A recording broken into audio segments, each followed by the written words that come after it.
హైదరాబాద్ మాదాపూర్లో యువకుడి దారుణ హత్య తీవ్ర సంచలనం సృష్టించింది. ప్రేమ పేరుతో అక్కా చెల్లెల్ని వేధింపులకు గురిచేసిన భాస్కర్ను కిరాతకంగా హతమార్చారు. వరంగల్ జిల్లా వర్ధన్నపేట మండలం ఉప్పరపల్లికి చెందిన సీనపల్లి భాస్కర్ హైదరాబాద్ మాదాపూర్లోని ఓ హోటల్లో పనిచేస్తున్నాడు. వరంగల్కు చెందిన అక్కా చెల్లెల్ని ప్రేమ పేరుతో వేధిస్తున్నట్టు ఆరోపణలు ఉన్నాయి. ఈ వేధింపులపై గతంలోనే వరంగల్ మహిళా పోలీస్ స్టేషన్లో ఫిర్యాదు నమోదైంది.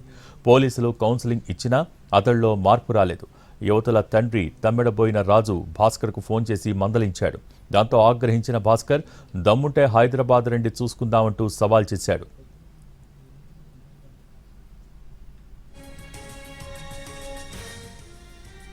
నిన్న రాత్రి 11:45 మాదాపూర్లోని రామేశ్వరం కెఫే ఎదుట ఉన్న భాస్కర్పై రాజు తన బంధువు మారం కుమారస్వామితో కలిసి దాడి చేశాడు. కర్రలు, కత్తులతో విచక్షణారహితంగా అటాక్ చేశారు. ఈ ఘటనలో తీవ్రంగా గాయపడ్డ భాస్కర్ అక్కడికక్కడే ప్రాణాలు కోల్పోయాడు. హత్య అనంతరం నిందితులు మాదాపూర్ పోలీస్ స్టేషన్లో లొంగిపోయారు.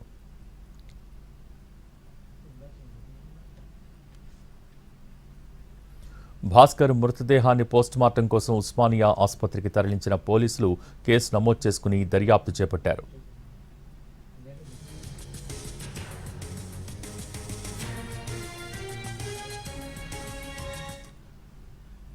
ఈ ఘటన కేసుకు సంబంధించి మరిన్ని వివరాలు మా ప్రతినిధి రాధాకృష్ణ అందిస్తారు. మాదాపూర్ పోలీస్ స్టేషన్ పరిధిలో నిన్న అర్ధరాత్రి జరిగిన హత్య ఘటన తీవ్ర కలకలం అనిపిస్తుంది. ప్రస్తుతం హత్య జరిగిన ప్రాంతంలో మనం ఉన్నాం.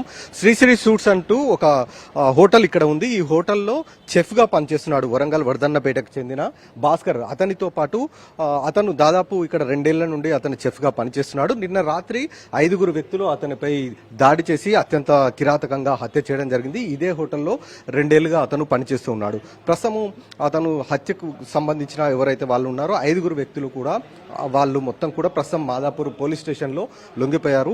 వాళ్ళని ప్రస్తుతం విచారిస్తున్నారు. ఏంటండి ఈ అబ్బాయి భాస్కర్ అనే వ్యక్తి మీ దగ్గర ఎంతకాలంగా పనిచేస్తున్నాడు? అసలు రాత్రి ఏం జరిగింది? మీరు చూసినప్పుడు ఏముండే? భాస్కర్ మా దగ్గర 2 years నుంచి పనిచేస్తున్నాడండి. ఇక్కడ మాకు చెఫ్గా పనిచేస్తాడు, కుక్, వంట మాస్టర్గా పనిచేస్తాడు. మా అందరికి స్టాఫ్కి వంట చేసి పెట్టడం అతని డ్యూటీ. ఇక్కడ 2 years నుంచి చేస్తున్నాడు. అతని వరంగల్. యాక్చువల్లీ అక్కడ ఏమైందో తెలియదు. వాళ్ళ ఒక ఊర్లో ఏదో సమ్ ఫ్యామిలీస్ గొడవన ఏదో పర్సనల్ ఇష్యూస్ అనుకుంటాను. మాకు అది అంత డీటెయిల్స్గా తెలియదు. మాకు ఎప్పుడు అది మాట్లాడలేదు కూడా అబ్బాయి.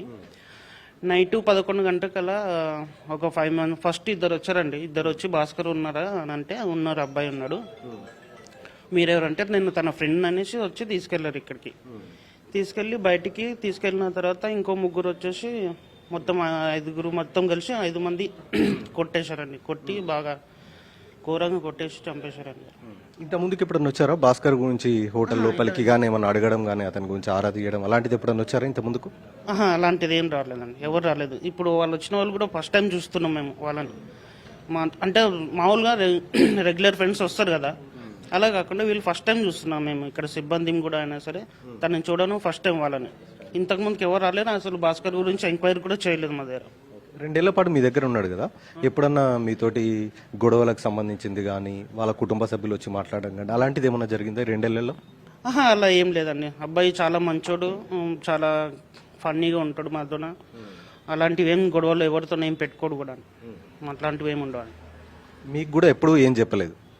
మాకేం చెప్పలేదు. ఇదేదో సమ్ అది పర్సనల్ ఇష్యూ ఉందనేసి అని చెప్పినంతేనే మాకు ఇంకా ఏం చెప్పలేదండి. ఏం ఇది ప్రస్తుతం ఈ శ్రీశ్రీ సూటికి సంబంధించిన సిబ్బంది చెప్తున్నారు. ఈ హత్య జరిగిన తర్వాత కూడా 5 నిందితులు వెళ్లి మాదాపూర్ పోలీస్ స్టేషన్లో లొంగిపోవడం జరిగింది. ప్రస్తుతం అయితే పోలీసులు కేసు నమోదు చేసి ఒకవైపు దర్యాప్తు చేస్తుండగా మరొక వైపు భాస్కర్ హత్యకు మాత్రం ఎవరైతే ఆ యువతి ఉన్నారో ఆ యువతికి సంబంధించిన ప్రేమ వ్యవహారం, ఆ తర్వాత అమ్మాయి పెళ్లి చేసుకున్న తర్వాత కూడా భాస్కర్ ఆ అమ్మాయికి మెసేజ్లు పెట్టడం, ఇన్స్టాలో పోస్టులు చేయడం, వీటన్నిటి ద్వారా ఎవరైతే ఆ యువతికి సంబంధించిన భర్త ఉన్నాడో అతను భార్యాభర్తల మధ్య విభేదాలకు కారణం రావడం జరిగింది. ఆ తర్వాత ఇద్దరు విడిపోయినట్లుగా తెలుస్తుంది.